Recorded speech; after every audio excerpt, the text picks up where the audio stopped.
Hey everyone, welcome to Entrepreneur Badass, the podcast where we explore the exciting, dynamic, and often unpredictable world of entrepreneurship. I'm Cori, here to bring you the latest tips, tricks, and stories from the front lines of business innovation. And I'm Chelsea, ready to guide you through those entrepreneurial twists and turns with energy, insight, and a healthy dose of fun. Together, we're here to motivate, empower, and inspire you to take your entrepreneurial journey to the next level. So whether you're an aspiring entrepreneur, a seasoned business owner, or just someone looking for a dose of inspiration, you're in the right place. Are you ready to unleash your inner badass and join us on this exciting adventure?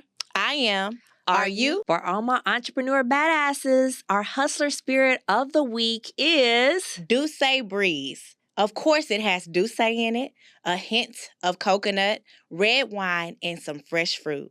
Cheers. Cheers. Thanks to our friends over at Taste Kitchen and Bar. Salute to them, and certainly salute to this because we deserve it.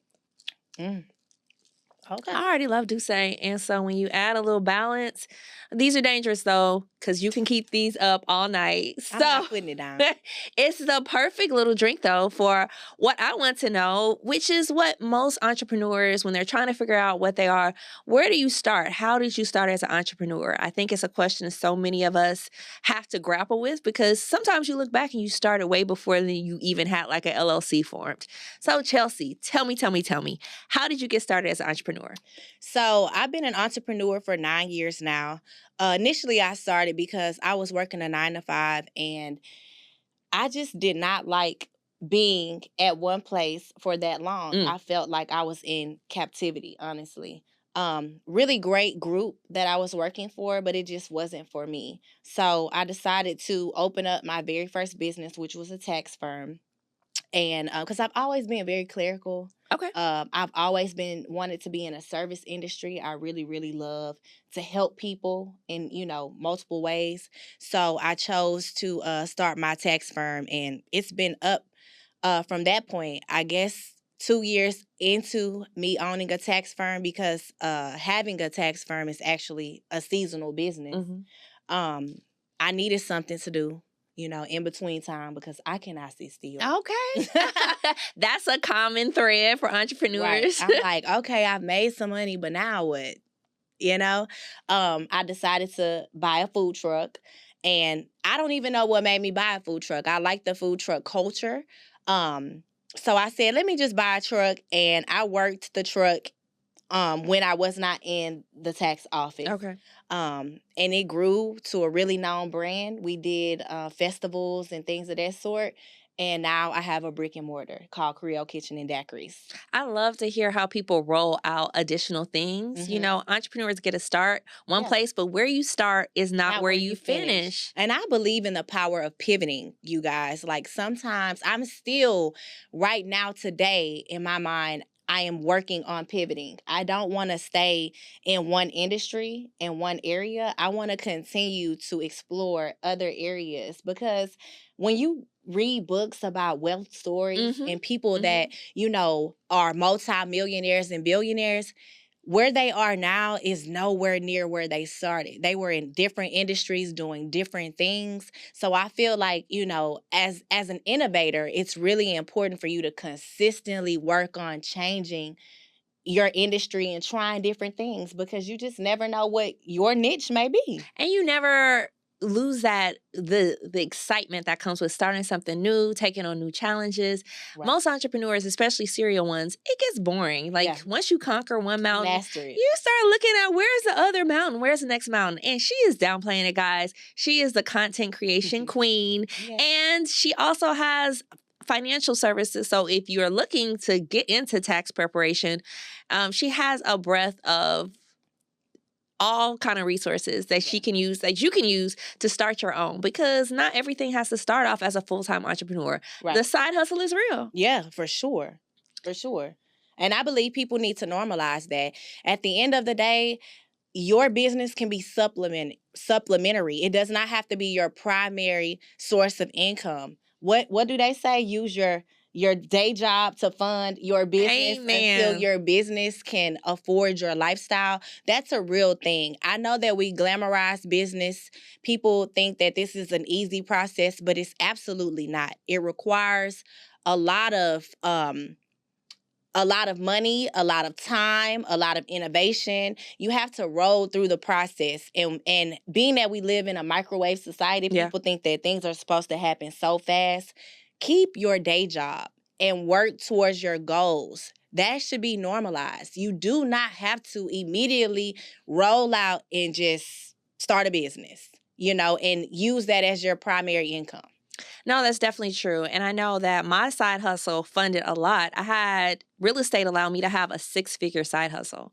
So it was, I could do stuff on the sides. I could do stuff at night. I had to make sure I had my pipeline, and it taught you a lot about boundaries and setting up expectations for clients, because they may expect availability all the time. But if you tell them, hey, I'm available this time to this time, but I'll be responsive, I'm still professional, here's ways that I could serve you that are unique just to me, clients will stick with you because they will appreciate that clarity, and they know you're an expert. I'm not just hustling anybody to sell them property or to find them a lease, because my lane is specific, and I want people who are also similarly situated. They want something specific, and they know I'm a good candidate to give it to them, right? So the side hustle could be something that you continue in perpetuity, but at some point, usually you make a decision. Hey, if I'm making this much on the side hustle, what could I do if I devote my full time and attention to it? And you lose some of the fear, because there's a lot of comfort in having a job. That's right. There is a lot of comfort in a W-2 and that you don't get as an entrepreneur, right? And when I look back at my path as an entrepreneur, I've been hustling whatever I had, whatever knowledge I had for a long time. In college, I was braiding hair, right? Like, how can I get some money, but I didn't get hired for that internship, and I don't have a job, but mama's got bills and I have bills to pay this summer. So how am I going to have a good time but still keep the freedom, right? And I always had that in mind as an entrepreneur.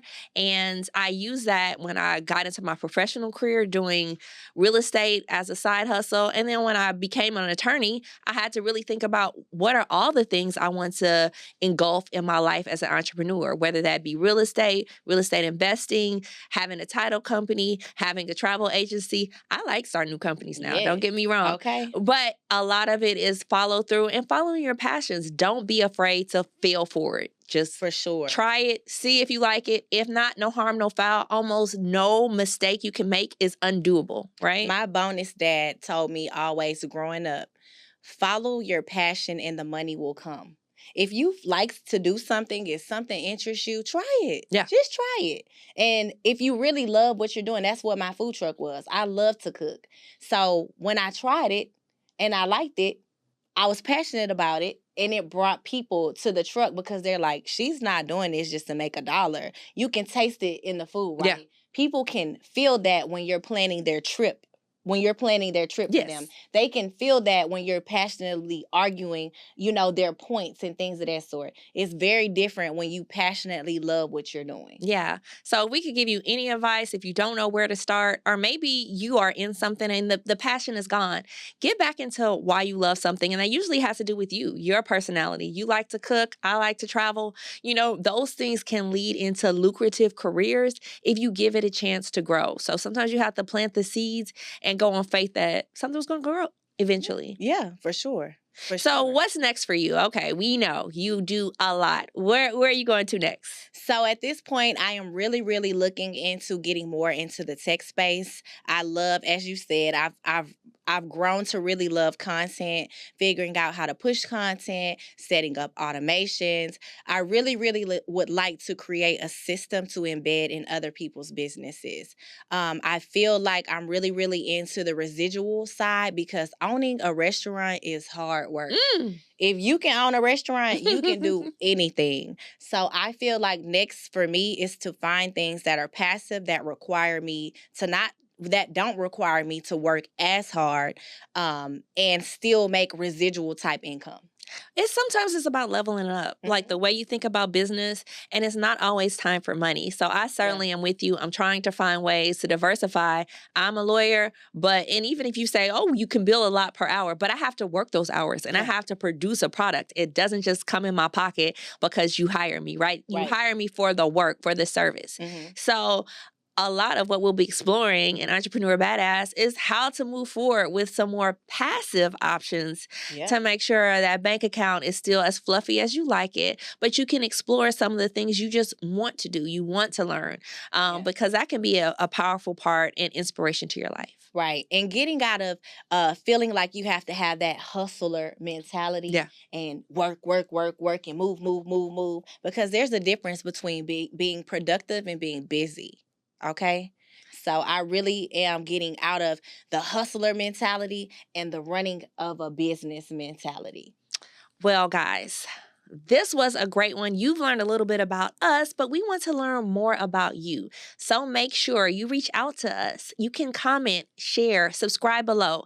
Chelsea, how can they reach us? Comment below. Let's get started today. And look out for our DM. And make sure you tune in every week to Entrepreneur Badass. See you next week.